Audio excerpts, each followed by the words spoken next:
Muy buenas noches, bienvenidos a cada uno de ustedes, bienvenidos una vez más a un encuentro de capacitación con EduqueSmile. Quien les habla es la magíster Mari Acosta Cortés y esta vez vamos a continuar con el tema que ya iniciamos hace 2 semanas sobre terapia de lenguaje, ¿no? Hemos ido teniendo varios alcances acerca de lo que es la terapia del lenguaje, lo que aborda terapia del lenguaje, qué profesionales son idóneos para atender los problemas del lenguaje, los trastornos de los sonidos del habla. También hemos hablado acerca de las causas, ¿no?, de muchos de los problemas del lenguaje que presentan nuestros niños, muchos de los trastornos que presentan nuestros niños. Y también el cómo nosotros podemos ir ayudando, ¿ok? Cómo nosotros podemos ir quizás detectando estas dificultades para poder derivarlas a un especialista pertinente, ¿no? En este caso, quien se encarga de la detección, la atención y el abordaje es el terapeuta, el tecnólogo médico en terapia de lenguaje, ¿ya? Y bueno, y para eso, pues, el especialista está dotado, obviamente, de herramientas que le van a permitir ver las causas, ¿ya?, de este problema de lenguaje que puedan presentar, ¿no? Como ya dijimos, en algunos casos, pues, puede ser que tengan, por ejemplo, baja audición y por eso no pueden pronunciar bien las palabras. En algunos casos ya viene de un problema del sistema, ya del sistema nervioso central. En algunos casos es porque hay alguna malformación o alteración en los órganos periféricos del habla, o sea, en el aparato bucofonador, los órganos que nosotros podemos ver. También hemos hablado acerca de cómo prevenir, ¿no?, algunos casos, porque la mayoría de las dislalias funcionales o TSH funcionales se deben justamente a que no hay un cuidado adecuado de la salud o, vocal de nuestros niños, ¿no?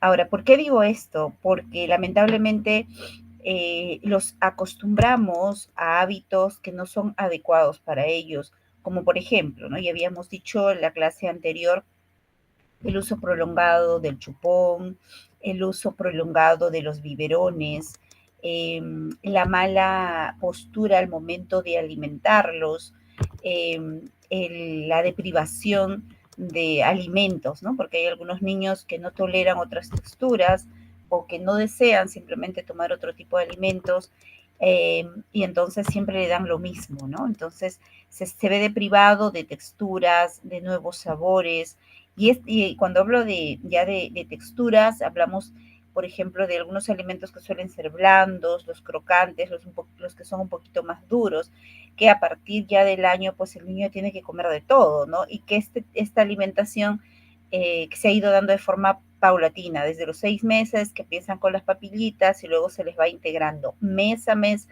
más alimentos, y al año ya el niño debe comer de todo, ¿no? Ya debe comer de todo, debe ir masticando, obviamente siempre con la supervisión porque siguen siendo niños y prima su cuidado, pero es importante que se le exponga a este tipo de alimentos porque de esa manera el niño va a ir fortaleciendo el aparato bucofonador, ¿no?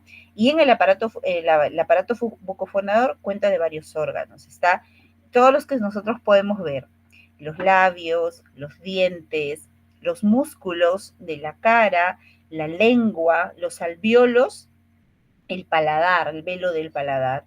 Pero si es que el niño no está expuesto, ¿no?, a este tipo de alimentación, eh, pues va a ser mucho más difícil, ¿no? Porque para empezar, el niño lo único que va a hacer es, si les damos siempre aplastados, si les damos siempre purecitos, lo que va a hacer es recibir los alimentos y simplemente tragarlos, ¿no? Entonces no está haciendo ningún tipo de esfuerzo. Ahora, nosotros en educación especial, por ejemplo, tenemos los niños con síndrome de Down, ¿no? Ellos de por sí son niños hipotónicos y obviamente todo, y la hipotonía no solamente la tienen en las extremidades, ¿no? A veces pensamos eso, que es en los brazos, en el tronco y en las piernas, en esos músculos. Nosotros tenemos músculos también en nuestra cara, ¿no? Desde el cuello y cara, el platisma, y aquí en la cara también tenemos músculos. solo que son músculos más pequeños, cuyo abordaje también es mucho más delicado, ¿no? ¿Por qué? Porque al ser músculos más pequeños, tienen que ser estimulados también de manera diferente. Entonces, si es que el niño tiene esta condición de la hipotonía, obviamente estos, los músculos de la cara, la lengua, que también es un músculo, se va a ver afectada y alterada, ¿ya? Y con más razón, este niño va a necesitar fortalecer el aparato bucofonador. Si bien es cierto, está el miedo a los ahogos, al miedo a que los alimentos se vayan, pues, ¿no? A los pulmones, y el peligro eminente siempre es, pues, en el caso de los niños con algún tipo de discapacidad, que se atoren, ¿no? Los alimentos van por las vías aéreas y terminamos con con una neumonía. Sin embargo, para eso es que nosotros debemos tener cuidado, ¿no? En trozos pequeños, que el niño vaya comiendo, e incluso, ¿no? Les expliqué la vez pasada cómo es que debemos alimentar a un niño, ¿no? Poner la cucharita y lograr que él cierre la boca y recién retiramos la cuchara, porque lamentablemente, y lo hemos hecho, lo han hecho conmigo, yo como mamá también lo he hecho porque no lo sabía, meterle la cucharita y hacer esto, ¿no? Metemos la cucharita y jalamos hacia arriba, y lo que estamos haciendo es, aquí este músculo lo estamos acortando hacia atrás, entonces no estamos ayudando al cierre, ¿no? Y después luego tenemos niños ahí con la boquita abierta. ¿Ok? Entonces es importante que nosotros hagamos esto, ¿no? Y cerrar la boquita, primero ayudarlos para que ellos puedan cerrar la boquita, y recién retiramos la cuchara. Entonces lo que él va a hacer es interiorizar que ese es el movimiento que tiene que hacer, ¿no? Al inicio obviamente se le va a tener, nosotros vamos a tener que hacer ese movimiento, ese cierre de la boquita al momento de comer, para que posteriormente ya él mismo se dé cuenta, ¿no? Que eso es lo que tiene que hacer, y que eso es algo que lo va a hacer cada vez que se alimente, ¿ya? Pero su cerebro tiene que comprender esa información, tiene que recibir esa información. ¿Y cómo lo vamos a hacer? Pues en la repetición, ¿no? Todos los días, cada vez que el niño se va a alimentar, va a tomar lo que sea, ¿no? Desde mazamorras, desde la leche, que en algunos casos lo damos cuchareado, que es lo mejor en realidad, hasta alimentos más sólidos, ¿no? A ayudarles, estimularles a la masticación, que puedan ellos triturar los alimentos para que después puedan pasar los alimentos. Si se han dado cuenta también, por ejemplo, en el caso de niños con síndrome de Down, lo que ellos hacen es, ¿no? Al momento de pasar los alimentos, abren la boca, ¿no? Abren la boca porque hacen un doble esfuerzo para poder elevar la lengua, y se ocurre este choque y pueda pasar los alimentos. Entonces, si nosotros observamos eso, obviamente es necesario que ellos puedan llevar terapia de deglución, ¿ya? Porque puede correr el riesgo de que pueda atorarse, ¿no? Y para eso también hay que cuidar la postura de nuestros estudiantes. Así sean niños regulares, así sean niños con discapacidad o niños regulares. Porque si los niños no tienen buena postura, entonces va a pasar lo mismo, ¿no? Esto también se va a ir hacia abajo, va a estar anteriorizado, y luego no va a poder ejercer una función adecuada, ¿no? Y pues eso va a generar posibles ahogos en algún momento, y como les dije, ¿no? Las neumonías, que son tan peligrosas en niños pequeños, ¿ok? Y en general, ¿no? En niños pequeños y grandes que puedan tener esta dificultad, ¿ya? Bien, entonces eso es lo que hemos estado nosotros trabajando, y el día de hoy vamos a abordar otro tema que complementa justamente esta información, y que es importante que nosotros podamos conocer, ¿no? A ver, voy a poner aquí. Ok, perfecto, ahí se ve. Ok, bienvenidos a Educa Smile. Paz y bien con todos. Hoy día vamos a hablar entonces acerca del sistema lingüístico, ¿ok? ¿Y por qué ser importante? ¿No? Ya hemos hablado acerca de qué es terapia del lenguaje. ¿Por qué? ¿No? ¿Por qué es su importancia? ¿Quiénes son los especialistas que abordan justamente este tema y que están capacitados para poder hacer las intervenciones, ¿ok? Pero cuando un especialista trabaja, justamente evalúa todas las áreas del lenguaje, ¿no? Y entonces para eso hay que saber qué es el perfil lingüístico, ¿ok?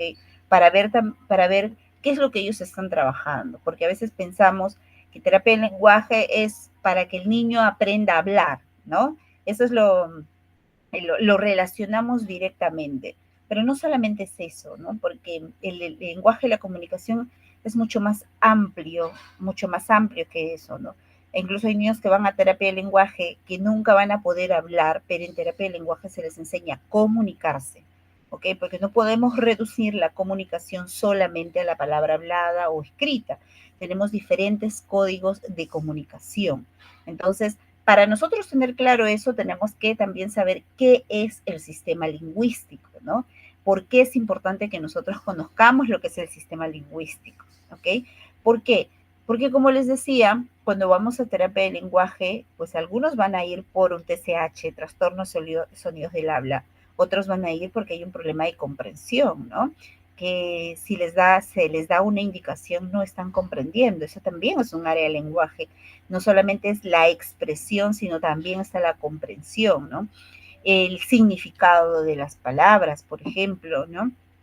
El que pueda categorizar palabras, que pueda categorizar objetos, porque eso también se trabaja en terapia.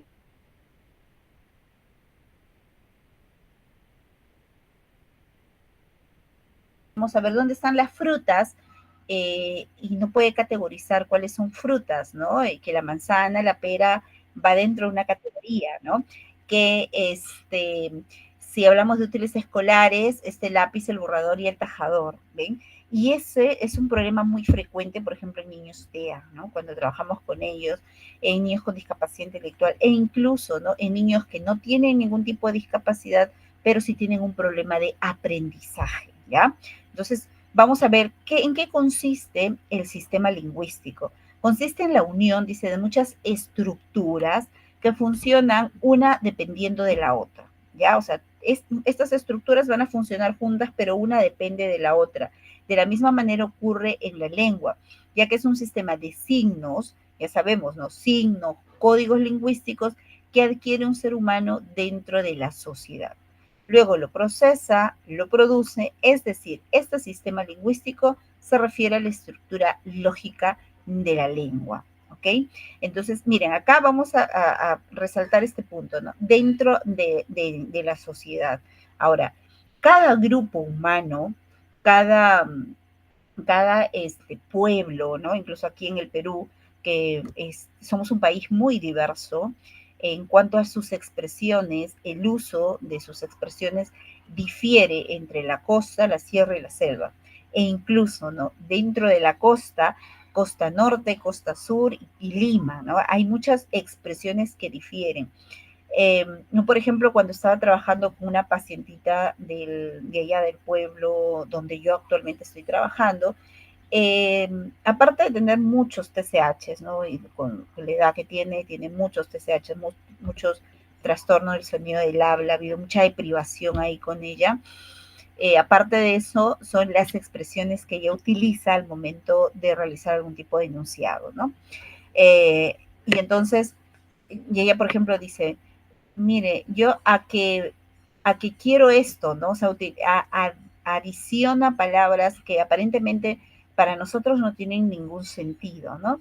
Entonces, yo intentaba corregirles estas expresiones, pero la licenciada, ¿no? Que trabajamos juntas me dice, lo que pasa es que ella es parte de su cultura ese tipo de expresiones, ¿no? Así como en el norte tienen también algunas expresiones, aquí en Lima también, o sea, acá tenemos el OSEA, que lo acabo de decir, OSEA, no sé, ahorita a ver si me escriben ahí algunas palabras que nosotros normalmente utilizamos aquí.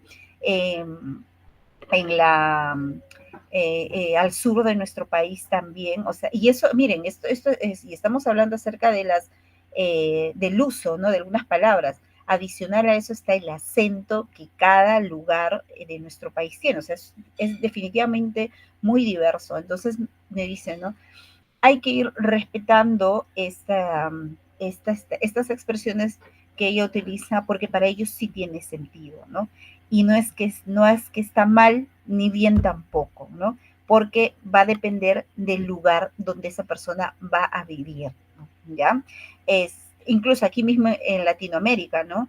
Hay palabras, expresiones que utilizan nuestros hermanos de la selva, perdón, ya no hablando del Perú, sino de Latinoamérica, ¿no? De Ecuador, Colombia, Chile, Argentina, que son habla hispana, expresiones que se utilizan, ¿no? Que tal vez para nosotros no tienen un significado claro, pero así es, ¿no? Así es, ¿no? Esto ocurre en la lengua, como les dije, porque es un sistema de signos, códigos lingüísticos que el ser humano va a adquirir dentro de la sociedad, dentro de un determinado grupo social, ¿ok? Y que obviamente a nosotros debemos respetar ese tipo de expresiones y misiones que ellos realizan en el momento que se comunican, ¿no? En el momento que ellos realizan sus expresiones. No debemos ser en ese sentido tolerantes, ahora que hablamos de atención a la diversidad, para poder respetar ese tipo de expresiones y aprender también de ellas, ¿no? Que cada lugar tiene diferentes formas de poder comunicarse, ¿ok? A ver, entonces ahora veamos cuáles son los componentes de los signos lingüísticos, ¿no?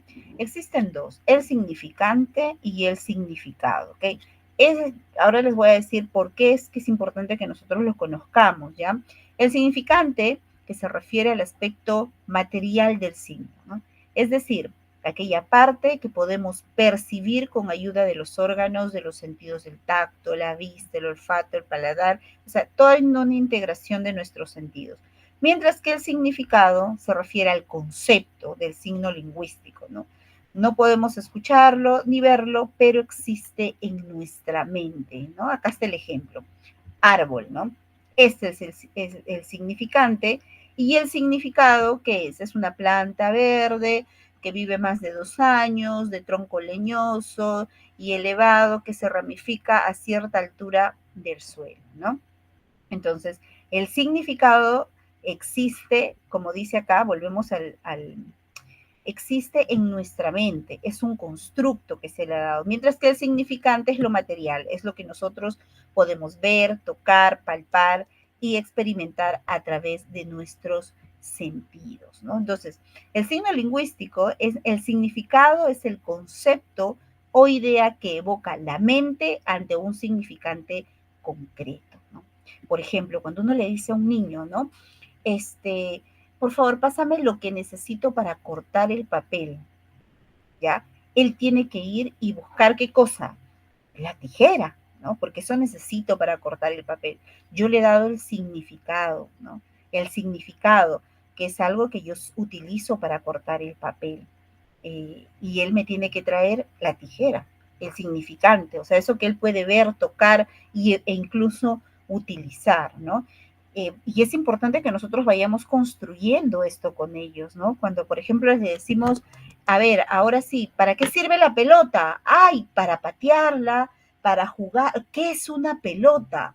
Ay, tiene forma circular, la utilizamos para jugar vóley, ¿no? Y ahí recibimos las expresiones y las ideas que cada uno de nuestros estudiantes van emitiendo con respecto a ese objeto, este, que tiene forma de pelota, de colores, ya sea grande, ya sea pequeña, ¿no?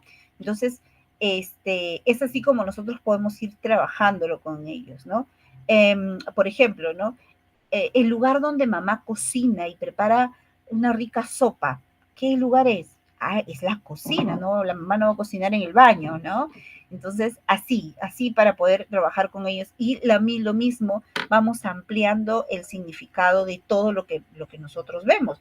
Si yo, por ejemplo, veo un lápiz, yo tengo acá un lápiz, este es el significante, y yo en mi cabeza está que es un objeto que yo lo voy a utilizar para poder escribir, ¿no? Entonces, pero, por ejemplo, hay niños que no conocen esto, o sea, aparte que no conocen el significante, o sea, ven objetos y no conocen su nombre, menos el significado, o sea, qué significa cada palabra. Porque luego, cuando nosotros vamos a realizar las agrupaciones, lo que se conoce como categorizaciones, va a ser mucho más difícil, ¿no? Cuando vayamos a decir, ¿dónde están los útiles escolares? A ver, vamos a juntar eh, todos los juguetes que sirven para construcción, ¿no? Ahora, todos los juguetes que utilizamos en el momento de hacer deporte, por ejemplo, ¿no? Es una idea que les voy dando, ¿no? Entonces, es así como nosotros vamos trabajando este sistema lingüístico, ¿no? Se puede estudiar la lengua desde dos puntos de vista o planos, ¿no? El plano de la expresión se centra en el estudio de la lengua, en el significante, ¿no? Aquí la fonética es la disciplina que investiga esto, ¿no? La unidad mínima es el fono, que es cada sonido que se produce en el habla y es de carácter individual, ¿no? El fono, por ejemplo, en la palabra mamá, ¿no? En la palabra papá, en la palabra pelota, ¿no? Pelota, ¿cuántos fonemas tenemos ahí? La E, L, O, T, A, son 4 fonemas, ¿no?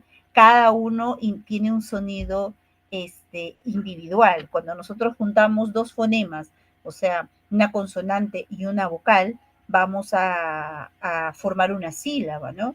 Y uniendo 2 sílabas, 3 sílabas, 4 sílabas, vamos a formar una palabra. Y posteriormente, uniendo palabras, vamos a formar frases.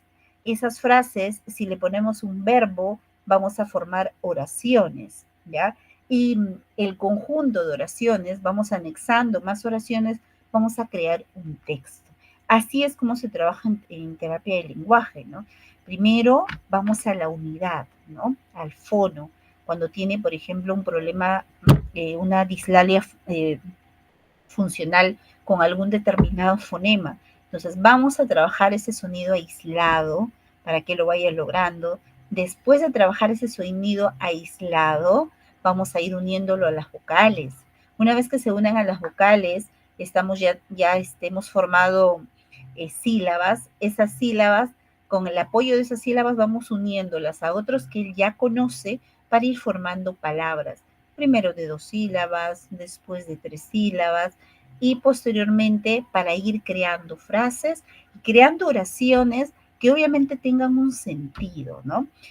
Por ejemplo, los niños es importante que nosotros vayamos creando las frases, ¿no? Frases pequeñas como dame agua, eh, eh, quiero leche, ¿ya? Y que luego vayamos a ir construyendo más, ¿no? Obviamente que en el caso de educación especial nosotros vamos respetando su código de comunicación, ¿no? O sea, ¿qué sistema utiliza para poder comunicarse? Probablemente no utilice la palabra hablada, pero sí va a utilizar sus señas naturales, va a utilizar el sistema de pictogramas o el conjunto, ¿no? De algunas palabras con las señas. Por ejemplo, a los chicos que no son verbales se les enseña el dame, ¿no? ¿Qué dame? Dame que agua, muy bien, dame agua. Está haciendo sus construcciones apoyándose de su cuerpo, de sus señas naturales y por ahí si le sale alguna palabra también o apoyándose de tarjetas, ¿no? Y sea los PECs, ¿no? Dame agua, perfecto. Ya está haciendo una construcción. A ver, creo que alguien... bueno, vayan dejando su asistencia, por favor. Ahí no se olviden de registrar su asistencia, ¿no? Entonces, hablemos de la semántica. Es la ciencia que estudia el significado de las palabras y las expresiones lingüísticas que nosotros evocamos al momento de hablar.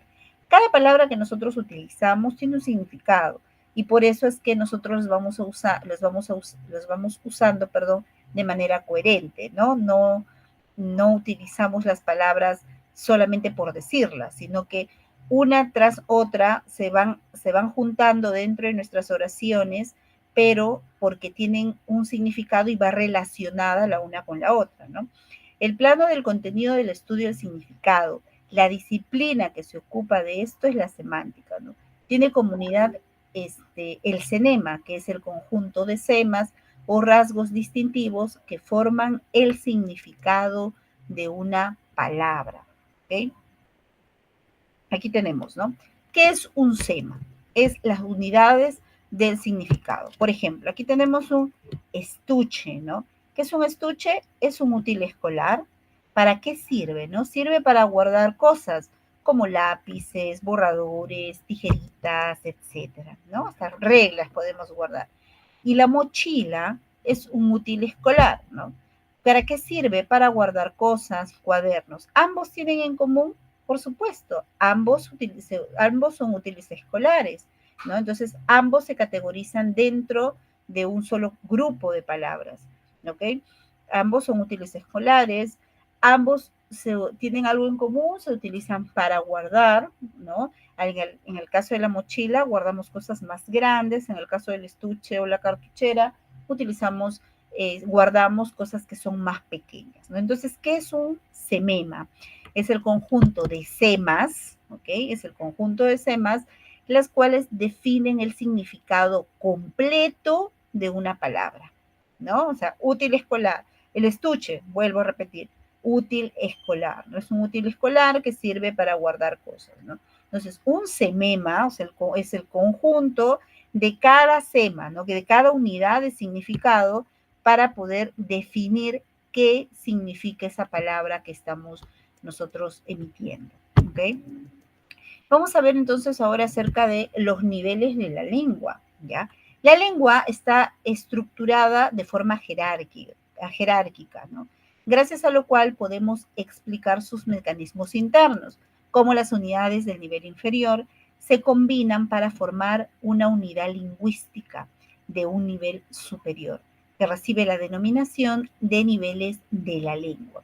Son 4 niveles que se puede ser descritos en el sistema lingüístico. Tenemos los siguientes: fonológico, morfológico, lexical y sintáctico, ¿no?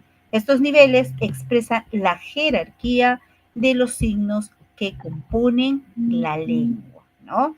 Estos son los niveles que expresan la jerarquía de los signos que van a componer la lengua. En este caso, el idioma que nosotros utilizamos, ¿no?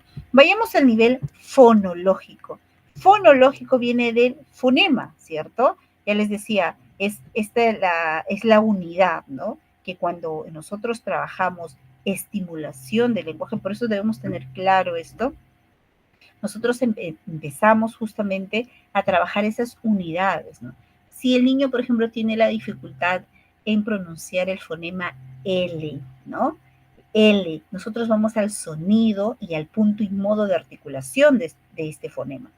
Si el niño tiene este TCH simple, solamente con este fonema, ¿no? Con la ¿ya? Entonces yo voy al punto y modo de articulación.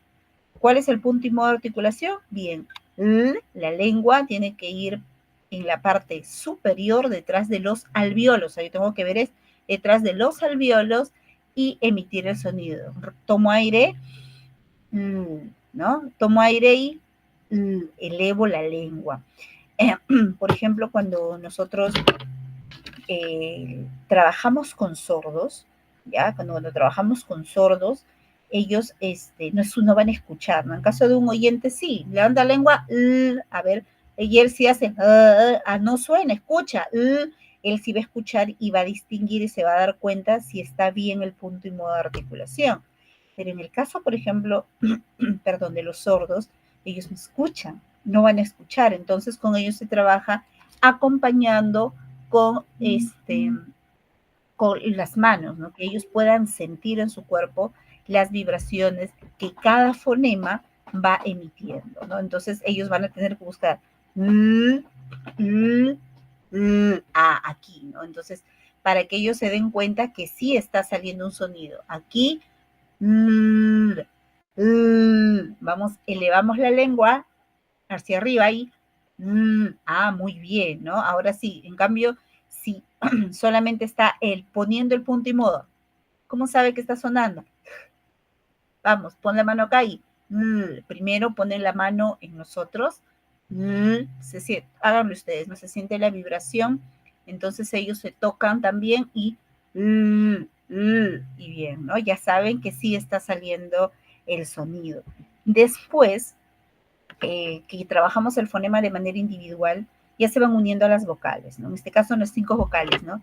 La, le, ¿no? Li, lo, lu.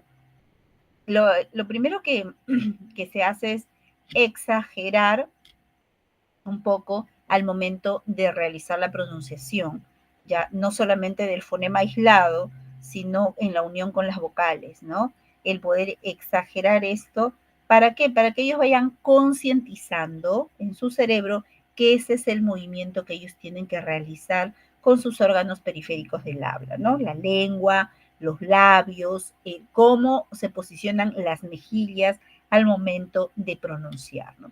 Una vez que lo han logrado, ¿no? Ya tenemos la, le, li, lo, lu, y que eso no se hace en una sesión, créanme, son muchas sesiones que se trabaja con ellos. Ya podemos ir uniendo, ¿no? Podemos ir uniendo con otros fonemas, ¿no? Empezamos siempre con los mismos, ¿no? La, formando palabras que no tienen sentido probablemente, luego que tengan sentido, ¿no? Lalo, Lola, ¿no? Ahora Loma, ya con uniéndola eh, a otra sílaba, ¿no? Cuyo fonema ya conocen, ¿no? Loma, lupa, ¿ya? Primero con dos sílabas, posteriormente vamos trabajando tres sílabas y ya después ir formando palabras, donde vamos adicionando los artículos, la sala, la lupa, ¿no? Y luego ya ir formando oraciones, ¿no? La lupa es grande o la lupa es pequeña o la lupa se rompió, por ejemplo, ¿no? Entonces, el análisis fonológico tiene dos operaciones importantes que son la segmentación y la clasificación, ¿ya? El fonema posee función distintiva porque cambia el significado de las palabras, ¿no? Es considerado como la unidad mínima del nivel sonoro de la lengua, que sirve para formar y distinguir sus unidades significativas, morfemas, palabras, oraciones y textos. Los fonemas se definen y delimitan a través de sus relaciones con los demás elementos del sistema. Obviamente, si es que hay el cambio en un fonema, la palabra o pierde su significado o incluso la cambiamos, ¿no? Por ejemplo, en el caso de los niños que empiezan a sustituir un fonema por otro, que les sea más fácil, ¿no? Por ejemplo, en lugar de decir roto, dicen, ¿no? Loto, ¿no? Loto ya es otra palabra, tiene otro significado, ¿no? Ya no pueden, porque no pueden decir roto, ¿no? Y así, por ejemplo, justo la paciente que tengo actualmente, que conmigo trabaja terapia de aprendizaje, porque justamente tiene problemas de aprendizaje, ella confunde la N con la D. Y no solamente al momento de hablar, también al momento de escribir, ¿no? Y siempre está confundiendo N y D, N y D, N y D.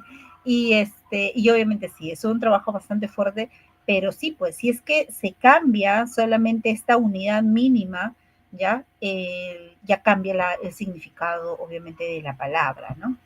El nivel fonológico, ¿no? Aquí es el nivel fonológico de la creación del sonido, ¿no? El sonido se produce cuando el aire de la respiración llega a la laringe, pasa rozando las cuerdas bucales hasta la boca o la nariz por donde sale, ¿no? En la boca el aire se encuentra con los órganos articulatorios que modifican el sonido según la colocación y los órganos son los siguientes, ¿no? Por eso les hablaba del punto y modo de articulación. Si es que nosotros no trabajamos esto, el punto y modo de cada fonema, si es que nosotros mismos no conocemos el punto y modo de cada fonema, entonces va a ser más difícil, ¿no? Porque el aire va a salir por la boca en algunos casos, en otros casos va a salir por la nariz, porque tenemos algunos fonemas que son nasales. Y en algunos casos, por ejemplo, hay niños que nasalizan fonemas que no deberían nasalizar, ¿no? Entonces, el aire entra por la nariz, ¿no? Como dice acá, rozando las cuerdas vocales. Pero, ¿qué serán estas cuerdas vocales? ¿No? Las cuerdas vocales son dos músculos que son muy pequeñitos, que tienen forma de pliegues que están en el interior de la laringe. ¿Ya? Estos dos músculos son los que nos permiten crear el sonido, e incluso en personas sordas, ¿no? Que nosotros pensamos, ay, el mudito, no, y se tiene que desterrar ese tipo de expresiones, no es mudo, ellos realizan sonidos, hacen sonidos, ¿no? Porque no hay ningún problema en sus cuerdas vocales, no hablan porque no escucharon. ¿Ya? Entonces, las cuerdas vocales, estos músculos tienen forma de pliegue, ¿no? Y ellos, estos músculos que están en la parte interior de la laringe, su constante es esto, ¿no? Está abriendo y cerrando para poder producir sonido, ¿no? Sale y de acuerdo a cómo aquí, o sea, todo está articulado, de acuerdo a cómo aquí los órganos ya externos se posicionen, vamos a formar un fonema, un fono, ¿no? Las cuerdas bucales obviamente también pues tienen que cuidarse, ¿no? Las cuerdas bucales no pueden estar expuestas, por ejemplo, ¿no?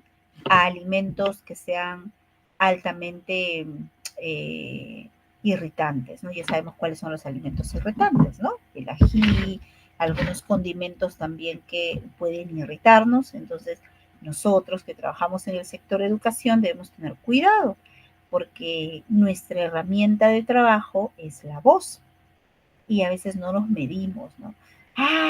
Estamos así. Y a veces corremos, estamos ahí con los chicos estamos súper agitadas y en ese momento, Pepito, ¿no? No podemos realizar justamente misiones cuando estamos realizando algún tipo de ejercicio porque no es lo adecuado. Por otro lado, no nos hidratamos bien, ¿no? Nosotros debemos tomar agua, ¿no? Por lo menos 2 litros de agua para poder estar bien hidratados. Y esos 2 litros de agua, no es que me olvidé todo el día de tomar agua y lo tomo en la noche, ¿no? Y ahí me voy a tomar los 2 litros de agua. No funcionan así porque cuando nosotros tomamos agua de porrazo, lo único que hacemos es deshidratarnos. Porque al tomar agua de porrazo, el cuerpo lo primero que va a hacer es eliminar el excedente, o sea, nos va a llevar al baño y hacemos pipí y nos volvemos a deshidratar. Para poder hidratarnos bien, cuidar nuestras cuerdas bucales, lo que tenemos que hacer es el agua, esa agua que vamos a tomar ese día, el poder irlas dividiendo, ¿no? En dosis pequeñas durante todo el día. Y cuando tomamos agua también, no debemos tomar como, ¿no? El agua se toma sorbo por sorbo, hablando de eso. Y cuando hablamos, tenemos, por ejemplo, como ahora, ¿no? Tengo un periodo de 1 hora para hablar con ustedes. Tienen que haber esos intervalos de poder irnos hidratando. Así que quiero verlas a todas, este 17, por favor, con su toma todo, y más aún ahora que hace tanto calor, ¿no? Con su toma todo para que vayan tomando agua. Ya hidrátense, por favor, para cuidar sus cuerdas vocales. De lo contrario, cuando estemos más de edad, vamos a estar con los nódulos y no, pues no vamos a poder ejercer bien nuestra carrera, ¿ya? Ok, seguimos. ¿Qué más? ¿Cuáles son estos órganos, no? Para la creación del sonido. La cavidad nasal y el velo del paladar. El velo del paladar es una membrana que acaba en la campanilla o úvula, ¿no? Que lo tenemos justo atrás, ¿ok? Y que abre o cierra las fosas nasales. También está la cavidad bucal, ¿no? Está formada por las mejillas, por el paladar, por los labios. En ella se encuentran los dientes con sus alvéolos y la lengua que puede adoptar diferentes formas y tocar con su punta los diferentes sitios de la lengua, ¿no? Por eso es que se evalúa incluso también la posición, cómo está nuestra lengua, ¿no? Si es que está fortalecida, si es que la lengua tiene buen tono, o si es que cómo está la motilidad de la lengua, ¿no? Si protruye, si eleva, si podemos movilizarla de un lado a otro para que puedan trabajar con los diferentes fonemas, ¿no? Porque vamos a necesitar que en un momento como la S, la lengua descanse, esté abajo y sa, ¿no? Que no salga sa, sino que esté abajo. Si queremos la L, pues la L va a tener que elevarse. Para la R igual va a tener que elevarse y anteriorizarse un poquito para que pueda salir la R o la R, ¿no? Para poder vibrar, ¿ok? Entonces, hay que conocer bien y ver cómo es que está la lengüita de nuestros estudiantes, ¿ok? Entonces, con respecto a nivel fonológico, ¿no? Tenemos fonemas consonánticos, ¿no? El punto de modo de articulación, justamente lo que les mencionaba hace un momento, teniendo en cuenta los órganos que se unen para dar lugar a un sonido, según esto, las consonantes pueden ser, mira, los consonantes pueden ser bilabiales, labiodentales, interdentales, dentales, alveolares, palatales, velares. Por el modo de articulación pueden ser oclusivas, fricativas, africadas, laterales, y vibrantes, ¿ok? Y ahí dentro de las vibrantes tenemos la vibrante simple y la vibrante múltiple, ¿no? La R y la R, ¿ya? A ver, las bilabiales, o sea, ¿por qué nosotros debemos conocer esto? Porque de acuerdo a esto es cómo es que vamos a saber cuál es el punto y modo de articulación de cada fonema, ¿no?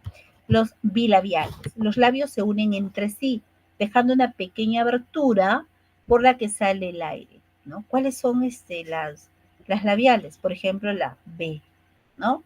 Ba, bu, ¿no? Bueno, vamos, ve, ¿no? Y son las dos, ¿no? Aquí no solamente es la B, sino también la V. Labiodentales, ¿no? Las labiodentales se producen cuando colocamos los dientes superiores sobre el labio inferior. Por ejemplo, la F.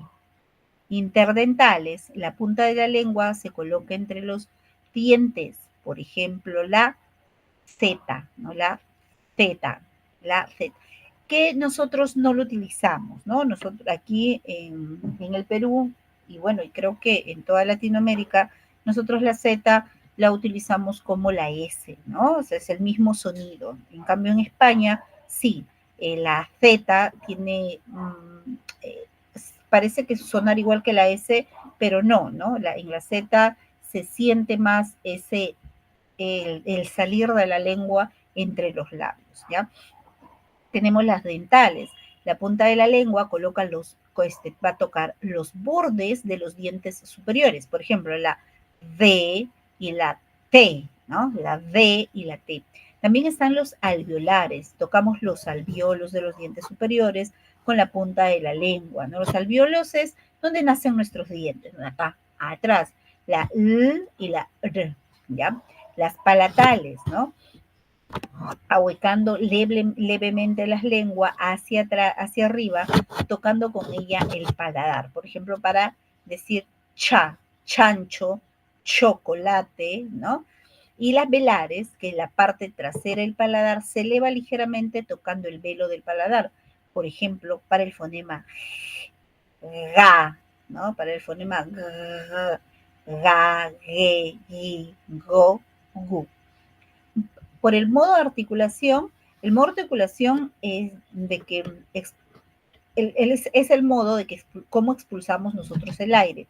Según esta clasificación, las consonantes pueden ser oclusivas. El aire sale de golpe por la boca. Por ejemplo, B, D, T. ¿Okay? Las fricativas, el aire sale de la boca rozando los órganos articulatorios, produciendo un sonido continuo. Por ejemplo, la F, la J, etcétera, ¿no? Las africadas se produce la oclusión y fricación pasando de uno a otro rápidamente, como la ch. Laterales son las consonantes que pronunciamos haciendo que el aire salga por los lados de la lengua. Por ejemplo, ¿no? Llama, llave. Que, por ejemplo, aquí en Lima, la L casi no la pronuncian, ¿no? En cambio, en provincia, sí, ¿no? Ahí sí está la diferencia entre llave, ¿no? Que es el fonema L, llave, llama, y la diferencia entre, por ejemplo, yema, ¿no? Yema y llave, lleva, ¿no? Llama, ¿ok? Ahí sí, pero aquí en Lima, pues no, ¿no? Aquí como que todo es llave, yema, llama, etcétera, ¿no? Pero en provincia sí, sí todavía hay esa distinción, ¿no? De los dos fonemas. ¿Ok? Vibrantes. Este modo de articulación consiste en interrumpir la salida del aire haciendo movimientos muy rápidos con la lengua, ¿no? Aquí está la R, ¿no? Que es la vibrante simple, y la vibrante múltiple, que es la R, la R, ¿ok? La intervención de las cuerdas vocales, ¿no? Ya hemos hablado acerca de las cuerdas vocales y ahorita he cometido un error terrible, ¿no? He hecho el ¿por qué? Porque cuando hablamos, cuando estamos hablando, no nos hemos hidratado, como en este caso, no he calentado la voz antes de empezar, se acumulan algunas flemas, ¿no? Se acumulan algunas flemas en las cuerdas vocales. Y que cuando vamos hablando, lo que vamos a empezar a sentir es como una disfonía, ¿no? Como que se me quiebra la voz. Y lo primero que hacemos es, ¿no? Que eso es algo que no debemos hacer porque lo que hacemos es a nuestras pobres cuerdas vocales hacer esto, ¿no? Y se están lastimando, ¿no? Y luego cuando tenemos un dolor horrible, pues nosotros mismos lo hemos generado precisamente, ¿no? Entonces, para evitar esto, hay ejercicios, ¿no? Hay ejercicios como por ejemplo hacer el tocas tu cara, que vibre, o el cuando nosotros hacemos ese tipo de nuestras cuerdas vocales van haciendo esto, ¿no? Suave, sola van a ir eliminando. Y obviamente tomar agua, ¿no? Que es lo que nos va a ayudar a limpiar las flemas y poder seguir hablando, lejos de hacer, ¿no? Hacer lo que hace un rato hice, que lo que hace es, obviamente vas a expulsar, pero al no estar hidratadas las cuerdas vocales, pues se lastiman, se irritan, ¿no? Según esta intervención, las consonantes pueden ser, ¿no? Según la intervención de las cuerdas vocales. Pueden ser sordas o pueden ser sonoras, ¿ok? Esa es otra clasificación de los fonemas. Son aquellas en las que las cuerdas vocales no vibran, ¿no? Y, por ejemplo, es la T, la F, etc. Y las sonoras son aquellas consonantes en las que al pronunciarla, las cuerdas vocales vibran, ¿no? Por ejemplo, ¿cuál será? La la ya,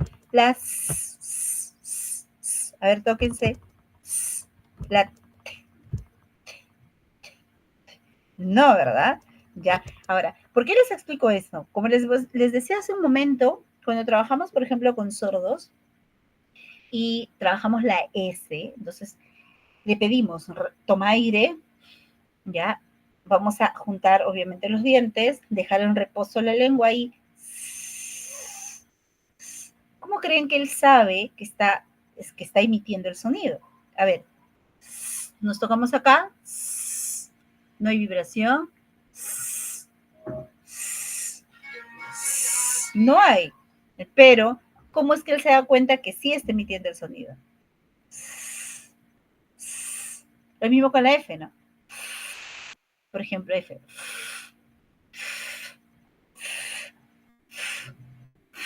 Ahí sí, ¿no? Para la M, ahora sí, nos tocamos aquí, ahí sí, ¿no? Entonces, si ustedes empiezan a probar todos los fonemas, cada fonema van a ver que hay algunos que vamos a sentir la vibración aquí, otros los vamos a sentir aquí, ¿no? Y hay otros en los que nosotros vamos a sentir que por el aire que está saliendo, ¿no? ¿Ya? Entonces, por eso es que es importante que conozcamos esto, ¿no? Según la intervención de las cuerdas vocales, la clasificación es la siguiente. Son sordas o sonoras, ¿ok? Así que hemos conocido tres clasificaciones, ¿no? Ahora, según la acción del paladar, ¿ya? Otra, la cuarta clasificación.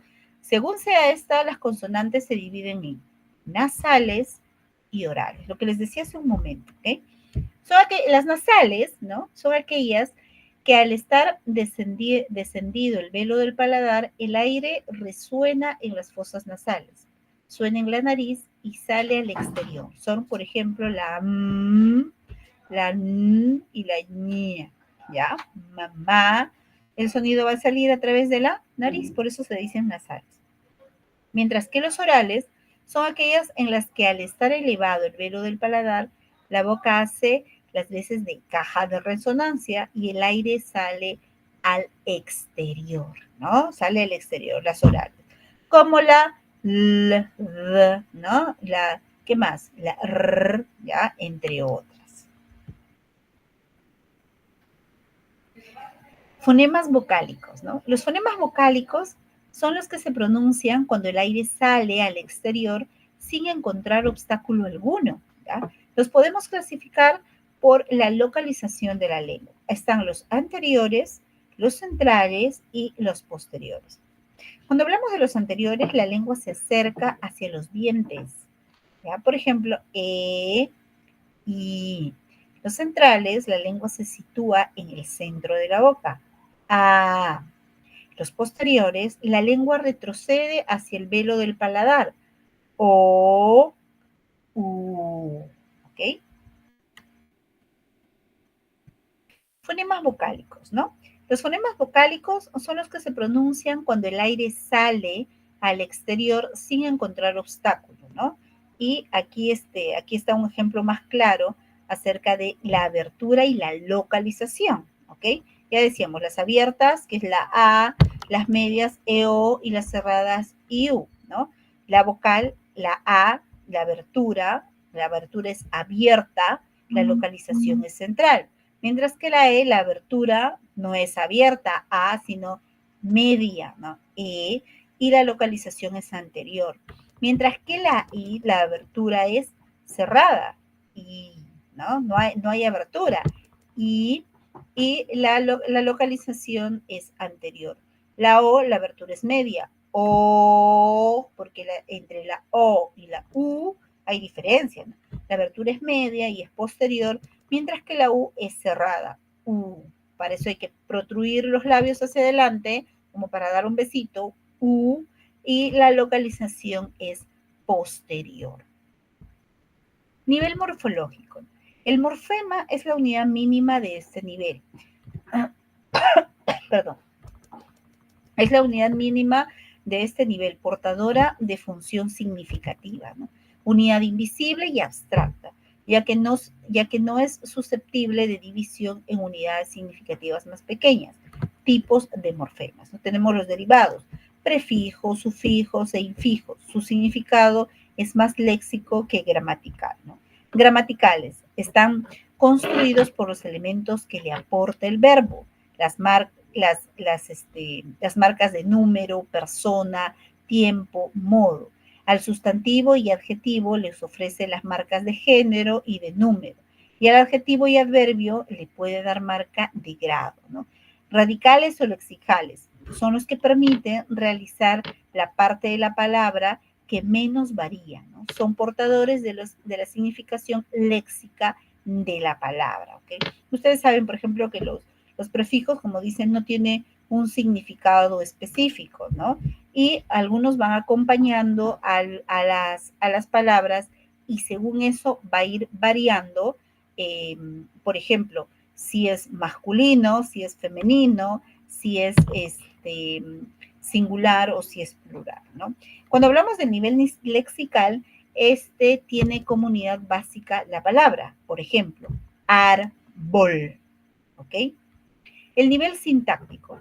El nivel sintáctico va a tener como unidad básica la oración, ¿ok?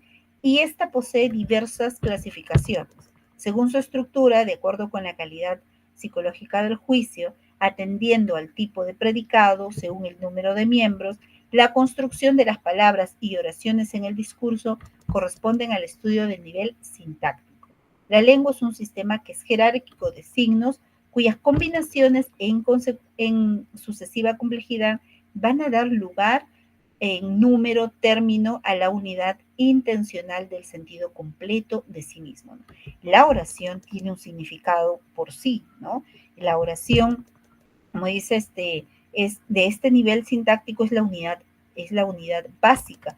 Y el conjunto de oraciones y frases, ya lo que vamos a armar es un texto, ¿no? Lo que vamos a hacer es armar un texto. Entonces, para incluso trabajar la construcción de frases y la construcción de oraciones, que es la unidad básica de este nivel, entonces, tenemos que obviamente tener en cuenta que los niños puedan utilizar bien su código de comunicación para dicha estructuración. Si es verbal, obviamente sus emisiones verbales. Si es no verbal, quiere decir que no van a poder hacer oraciones, por supuesto que sí, pero van a utilizar un sistema aumentativo alternativo de comunicación. En este caso, por ejemplo, los PECs, ¿no? Los PECs por niveles, ¿no? El primer nivel, que es el intercambio de figuritas, de tarjetas, y así, ¿no? Vamos avanzando por niveles hasta que llega un momento en que él va a hacer la solicitud y los últimos niveles justamente es la construcción de frases y oraciones. Solicitudes también, ¿no? Y ellos lo pueden hacer, van a ir construyendo sus frases, esta unidad básica que es la oración, sus oraciones, utilizando los pictogramas, ¿no? Ahora, ya incluso hoy en día, ya no los PECs, así como los conocemos, ya muy pronto pues van a dejar de usarse porque ahora ya se puede descargar el programa en una tablet y ahí es donde se puede empezar se puede hacer eh, las mismas, se hace las mismas funciones sin necesidad de cargar la carpetita, ¿no? Porque ahí van colocando, y es más, lo bueno, por ejemplo, de tenerlo en una tablet es que tú vas eligiendo cada, cada, cada PEX y el sistema te va hablando, ¿no? Por ejemplo, dice yo, eliges el PEX de yo y te habla, ¿no? Dice yo, ¿no? Yo como papaya, por ejemplo, ¿no? Terminaste de estructurar tu oración y automáticamente sale yo como papaya, ¿no?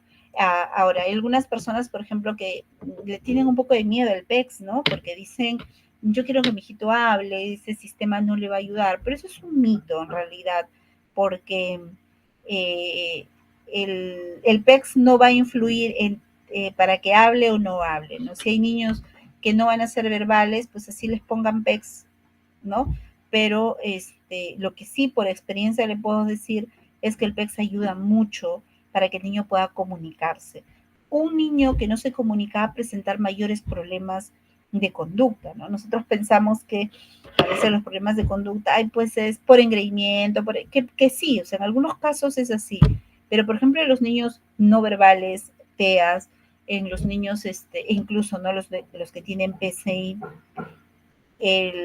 presentan muchos problemas de conducta porque no pueden comunicarse, ¿no? Porque no saben cómo comunicarse, ¿ya? No tienen forma. Pero si nosotros les vamos a dar una herramienta para que puedan comunicarse, en este caso, un sistema aumentativo o vamos a trabajar en terapia de lenguaje justamente que se apoye quizás con palabras y algunas señas naturales o la lengua de señas peruanas, entonces él va a poder comunicar lo que en ese momento está deseando, ¿no? Porque no lo puede decir verbalmente, no lo puede decir, pero sí va a empezar a comunicarse, se va a sentir entendido y comprendido.